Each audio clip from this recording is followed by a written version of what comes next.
نبی صلی اللہ علیہ وسلم نے پچھلی امتوں میں ایک واقعہ سنایا.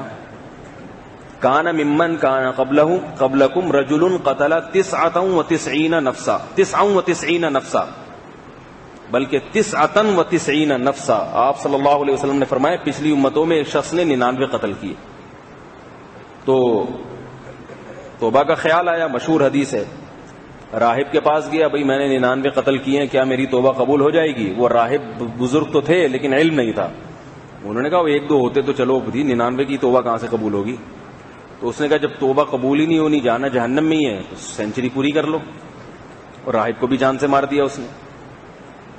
پھر اس کو خیال آیا نہیں بھائی شاید توبہ قبول ہو جائے, اللہ میری مغفرت کر دے. لوگوں سے پوچھا, لوگوں نے کسی عالم کا پتہ بتایا. فدل علی رجل عالم فاتاہ فقال انہ قتل 100 نفس هل له من توبہ, میں نے 100 قتل کیا, کیا توبہ قبول ہو جائے گی؟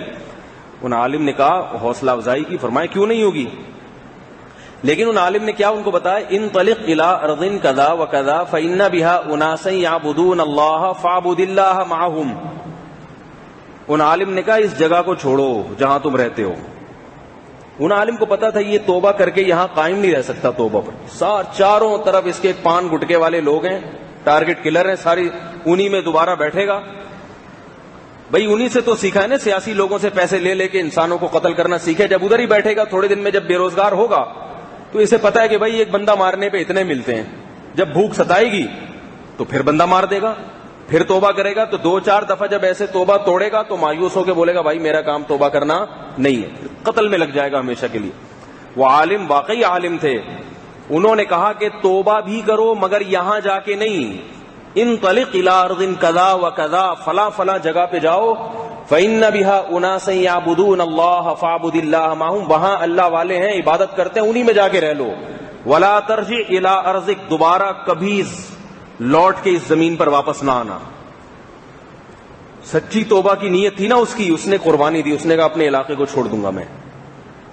تو اللہ کو اس کی سچی توبہ اتنی پسند آئی کہ حدیث میں آتا ہے آدھے راستے پر پہنچا تھا, موت کا وقت آ گیا, ابھی توبہ کی نہیں ہے, آدھے راستے پر پہنچا, موت کا وقت آ گیا. فاختصمت فیہ ملائکۃ الرحمہ وملائکۃ العذاب, فرمایا نبی صلی اللہ علیہ وسلم نے موت کے فرشتوں میں اور عذاب کے فرشتوں میں جھگڑا ہو گیا. قالت ملائکۃ الرحمہ جاء تائبا مقبلا الی اللہ عز وجل, جو رحمت کے فرشتے تھے انہوں نے کہا بھائی یہ تو توبہ کے ارادے سے نکلا ہے. جو عذاب کے فرشتے تھے انہوں نے کہا انہ لم یعمل خیرا قط, اس کے نامہ اعمال میں ایک نیکی بھی نہیں ہے, قتل سے بھرا ہوا ہے اس کا اعمال نامہ, ایک نیکی بھی نہیں ہے, کبھی اس نے اللہ کا نام نہیں لیا. تو ایسا آدمی جنت میں کیسے چلا جائے؟ بھئی کچھ تو ہونا اس کے پلے میں, ابھی تو توبہ بھی نہیں کی ہے, توبہ بھی نہیں کی ہے, کوئی نیکی ہے ہی نہیں. تو یہ کیسا آدمی ہے کہ گناہوں کے انبار لے کر آئے اور جائے جنت میں؟ یہ نہیں ہو سکتا. دونوں جھگڑ رہے ہیں, دونوں قسم کے فرق. یہ اللہ تعالیٰ کی ایک رحمت تھی, ورنہ اللہ چاہتے تو بتا دیتے, لیکن اللہ چاہتے ہیں کہ تھوڑا سا ان میں جھگڑا ہو پھر میں فیصلہ کروں. تو حدیث میں آتا ہے کہ ایک فرشتے کو اللہ نے بھیجا, کہا کہ جاؤ دونوں کے درمیان فیصلہ کرو, دلائل دونوں کے سنو. دونوں کے دلائل سنے تو جو قاضی اور جج بن کے فرشتہ آیا اس نے کہا دلائل تو دونوں کے معقول ہیں بھائی, ایک نیکی بھی نہیں ہے تو جنت میں کیسے جائے گا؟ لیکن بہرحال جا تو نیکی کے ارادے سے رہا ہے, توبہ کے ارادے سے رہا ہے, اگرچہ توبہ کی نہیں ہے. تو حدیث میں آتا ہے کہ اس فرشتے نے کہا کہ زمین ناپو, اگر یہ نیک لوگوں کی بستی کے قریب پہنچ چکا ہے تو اس کو نیک لوگوں میں شامل کر لو, اور اگر ابھی برے لوگوں کی بستی کے قریب ہے تو اس کو برے لوگوں میں شامل کر لو. نبی صلی اللہ علیہ وسلم نے فرمایا حقیقت میں وہ برے لوگوں کے قریب تھا, لیکن اللہ نے زمین کو حکم دیا کہ تو جو ہے نا کھل کے لمبی ہو جا, اور نیک لوگوں کی طرف جو زمین تھی اس کو کہا کہ تو سمٹ کے چھوٹی ہو جا. ادھر سے زمین نے گھسیٹ کے اس کو ادھر کیا نیک لوگوں کے قریب, اس کی میت کو, اور ادھر والی زمین لمبی ہو گئی. فرشتوں نے ناپا تو وہ نیک لوگوں کی زمین کے قریب تھا, اور اللہ نے اس کی مغفرت کر دی. تو وہ جو فرشتے کہہ رہے تھے نا نیکی کی نہیں ہے اس نے تو جنت میں کیسے جائے گا, تو وہ فرشتوں کے حساب سے تو نہیں کی, مگر اللہ کے حساب سے اس نے نیکی کر لی.